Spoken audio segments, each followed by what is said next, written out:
Hello friends, welcome to a brand new episode of box office memories.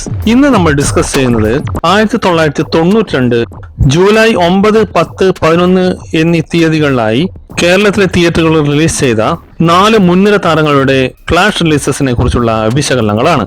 Mohanlal, Suresh Gopi, Jayaram, Mukesh എന്നീ മുൻനിര താരങ്ങളുടെ ചിത്രങ്ങൾ ഏറ്റുമുട്ടിയ 92 ജൂലൈ മാസത്തിലെ രണ്ടാമത്തെ ആഴ്ചയായ 9, 10, 11 എന്നീ തീയതികളിലായി 4 ചിത്രങ്ങളാണ് ഫ്ലാഷ് റിലീസുകളായി തിയേറ്ററുകളിലെത്തിയത്. ഇനി ഏതൊക്കെയാണ് ഈ ചിത്രങ്ങളെന്നും ഈ ചിത്രങ്ങളുടെ ബോക്സ് ഓഫീസ് പെർഫോമൻസ് എങ്ങനെയായിരുന്നു എന്നും നമുക്ക് നോക്കാം. 92 ജൂലൈ രണ്ടാമത്തെ വാരം റിലീസ് ചെയ്ത ആദ്യത്തെ ചിത്രമായിരുന്നു ജൂലൈ 9 തിയേറ്ററുകളിലെത്തിയ മോഹൻലാൽ നായകനായ രാജശില്പി. പാദമുദ്ര എന്ന ചിത്രത്തിന് ശേഷം ആർ സുകുമാരൻ സംവിധാനം ചെയ്ത ഈ ചിത്രം ഒരു ക്ലാസ് ചിത്രമായിരുന്നു. മോഹൻലാൽ ശംഭു എന്ന ശില്പിയായി വേഷമിട്ട ഈ ചിത്രത്തിൽ ഭാനുപ്രിയയായിരുന്നു നായിക വേഷം കൈകാര്യം ചെയ്തത്. നെടുമുടി വേണു, ക്യാപ്റ്റൻ രാജു, ശ്രീവിദ്യ, നരേന്ദ്രപ്രസാദ് തുടങ്ങിയവർ പ്രധാനപ്പെട്ട വേഷങ്ങൾ കൈകാര്യം ചെയ്ത രാജശില്പി എന്നാൽ ബോക്സ് ഓഫീസിൽ വേണ്ട രീതിയിൽ ശ്രദ്ധിക്കപ്പെട്ടില്ല. അതുകൊണ്ട് തന്നെ സാമ്പത്തികമായി പരാജയപ്പെട്ട ഒരു ചിത്രമായിരുന്നു രാജശില്പി. രവീന്ദ്രൻ സംഗീത സംവിധാനം നിർവഹിച്ച 4 മനോഹര ഗാനങ്ങൾ ചിത്രത്തിന് മുതൽക്കൂട്ടായി. സംവിധായകനായ ആർ സുകുമാരൻ തന്നെ കഥാതിരക്കഥ സംഭാഷണം ഒരുക്കിയ ഈ ചിത്രം സവിത പ്രൊഡക്ഷൻസ് ആയിരുന്നു നിർമ്മിച്ചിരുന്നത്. 92 ജൂലൈ രണ്ടാം വാരം തിയേറ്ററുകളിലെത്തിയ അടുത്ത ചിത്രമായിരുന്നു ജൂലൈ 9 തന്നെ തിയേറ്ററുകളിലെത്തിയ ജയറാം, മുകേഷ് എന്നിവർ പ്രധാന വേഷത്തിലെത്തിയ ആയുഷ്കാലം. കോമഡി സസ്പെൻസ് കാറ്റഗറിയിൽ പെടുത്താവുന്ന ഈ ചിത്രം കമലായിരുന്നു സംവിധാനം ചെയ്തത്. എവർഷൈൻ പ്രൊഡക്ഷൻസ് നിർമ്മിച്ച ആയുഷ്കാലത്തിൽ സായ് കുമാർ, ശ്രീനിവാസൻ, ഇന്നസെന്റ്, ചാരുഹാസൻ, ശങ്കരാടി, കവിയൂർ പൊന്നമ്മ, മാധു, രുദ്ര തുടങ്ങി നിരവധി താരങ്ങൾ അണിനിരന്നിരുന്നു. വ്യത്യസ്ത പ്രമേയം കൊണ്ട് ശ്രദ്ധ നേടിയ ആയുഷ്കാലത്തിന്റെ കഥാതിരക്കഥ സംഭാഷണം ഒരുക്കിയത് രാജൻ കിരിയത്തും വിനു കിരിയത്തും ചേർന്നായിരുന്നു. സ്ഥിരം ടെംപ്ലേറ്റുകളിൽ നിന്ന് മാറി എടുത്ത ഈ ചിത്രം കമലിന്റെ ഒരു പരീക്ഷണ ചിത്രം കൂടിയായിരുന്നു. തരക്കേടില്ലാത്ത ചിത്രമെന്ന അഭിപ്രായം നേടിയ ആയുഷ്കാലം എന്നാൽ ബോക്സ് ഓഫീസിൽ ഒരു പരാജയ ചിത്രമായി മാറി. ഔസേ ബച്ചനായിരുന്നു ഈ ചിത്രത്തിന്റെ സംഗീത സംവിധാനം നിർവഹിച്ചത്. 92 ജൂലൈ രണ്ടാം വാരം തിയേറ്ററുകളിലെത്തിയ മൂന്നാമത്തെ ചിത്രമായിരുന്നു ജൂലൈ 10 തീയതി തിയേറ്ററുകളിലെത്തിയ മുകേഷ്, ഇന്നസെന്റ് എന്നിവർ പ്രധാനപ്പെട്ട വേഷത്തിലെത്തിയ മക്കൾ മഹാത്മ്യം.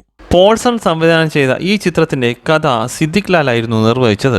അതുകൊണ്ട് തന്നെ റിലീസിന് മുന്നേ ഏറെ പ്രേക്ഷക ശ്രദ്ധ നേടിയ മക്കൾ മഹാത്മ്യം കോമഡി ഫാമിലി എന്റർടൈനർ ചിത്രങ്ങൾ ഇഷ്ടപ്പെടുന്ന പ്രേക്ഷകർക്ക് ഏറെ സംതൃപ്തി നൽകി. ഇന്നസെന്റ് കേന്ദ്ര കഥാപാത്രത്തെ അവതരിപ്പിച്ച മക്കൾ മഹാത്മ്യത്തിൽ ജഗദീഷിനും വളരെ പ്രധാനപ്പെട്ട റോളായിരുന്നു ലഭിച്ചിരുന്നത്. മുകേഷ്, ജഗദീഷ്, ഇന്നസെന്റ് എന്നിവരെ കൂടാതെ KPSC ലളിത, സീനത്ത്, സായി കുമാർ, സുചിത്ര, മാമുക്കോയ എന്നിവരും പ്രധാന കഥാപാത്രങ്ങളെ അവതരിപ്പിച്ച മക്കൾ മഹാത്മ്യം ഹാസ്യ കുടുംബ ചിത്രങ്ങൾ ഇഷ്ടപ്പെടുന്ന പ്രേക്ഷകർക്കിടയിൽ സ്വീകാര്യത നേടി ബോക്സ് ഓഫീസിൽ ഹിറ്റ് സ്റ്റാറ്റസ് നേടിയ ചിത്രമായി മാറി. സിദ്ദിഖ് ലാലിന്റെ കഥയ്ക്ക് റോബിൻ സത്യനാഥ് തിരക്കഥയൊരുക്കിയ ഈ ചിത്രം ഷംലി ഇന്റർനാഷണൽ ആയിരുന്നു നിർമ്മിച്ചത്. സാജ് പോൾ സംഗീത സംവിധാനം നിർവഹിച്ച ഈ ചിത്രത്തിൽ വൈഷ്ണവിയായിരുന്നു നായിക. 92 ജൂലൈ രണ്ടാം വാരം പുറത്തിറങ്ങിയ നാലാമത്തെയും അവസാനത്തെയും ചിത്രമായിരുന്നു ജൂലൈ 11 തിയേറ്ററുകളിലെത്തിയ സുരേഷ് ഗോപിയുടെ കരിയറിനെ തന്നെ മാറ്റിമറിച്ച ഷാജി കൈലാസിന്റെ എവർഗ്രീൻ പൊളിറ്റിക്കൽ ചിത്രം തലസ്ഥാനം. 90കളിലെ ഫയർ ബ്രാൻഡ് നെയിമായ ഷാജി കൈലാസ്, രഞ്ജി പണിക്കർ കൂട്ടുകെട്ടിലൊരുങ്ങിയ ആദ്യത്തെ പൊളിറ്റിക്കൽ ആക്ഷൻ ചിത്രമായിരുന്നു തലസ്ഥാനം. ഷാജി കൈലാസിന്റെ ചടുലമായ സംവിധാന മികവ് കൊണ്ടും രഞ്ജി പണിക്കറുടെ കുറിക്കുകൊള്ളുന്ന ഡയലോഗുകൾ കൊണ്ടും ഏറെയധികം പുതുമ സൃഷ്ടിച്ച തലസ്ഥാനത്തിന്റെ വിജയം പുതിയൊരു ട്രെൻഡിന് തുടക്കമാവുകയായിരുന്നു. സുരേഷ് ഗോപി സോളോ ഹീറോ ആയി അതുവരെ അഭിനയിച്ച ഒരു ചിത്രങ്ങൾക്ക് നേടാനാകാത്ത സൂപ്പർ ഹിറ്റ് വിജയമായിരുന്നു തലസ്ഥാനം അക്കാലത്ത് നേടിയിരുന്നത്.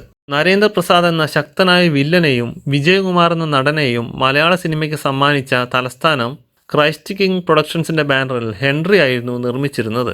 MG സോമൻ, ഗണേഷ് കുമാർ, വിജയരാഘവൻ, അശോകൻ, ജനാർദ്ദനൻ, ഗീത, സുചിത്ര തുടങ്ങിയ വൻ താരനിരയുമായി പുറത്തിറങ്ങിയ തലസ്ഥാനം തിരുവനന്തപുരത്ത് 110 ദിവസമായിരുന്നു ഓടിയത്. സുരേഷ് ഗോപിയുടെ സൂപ്പർ താര പദവിയിലേക്കുള്ള ആദ്യ ചുവടുവയ്പായി വിശേഷിക്കപ്പെടുന്ന തലസ്ഥാനത്തിന്റെ സംഗീത സംവിധാനം നിർവഹിച്ചത് ജോൺസൺ ആയിരുന്നു. ആകെ സമ്മറി നോക്കുമ്പോൾ തലസ്ഥാനം സൂപ്പർ സ്റ്റാറ്റസ് നേടിയപ്പോൾ മക്കൾ മഹാത്മ്യം ഹിറ്റ് സ്റ്റാറ്റസ് നേടി.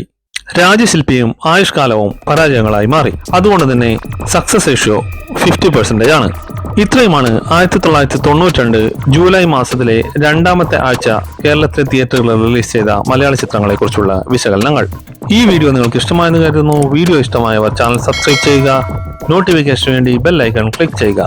മറ്റൊരു വിഷയവുമായി അടുത്ത വീഡിയോയിൽ കാണുന്നവരെ നന്ദി, നമസ്കാരം.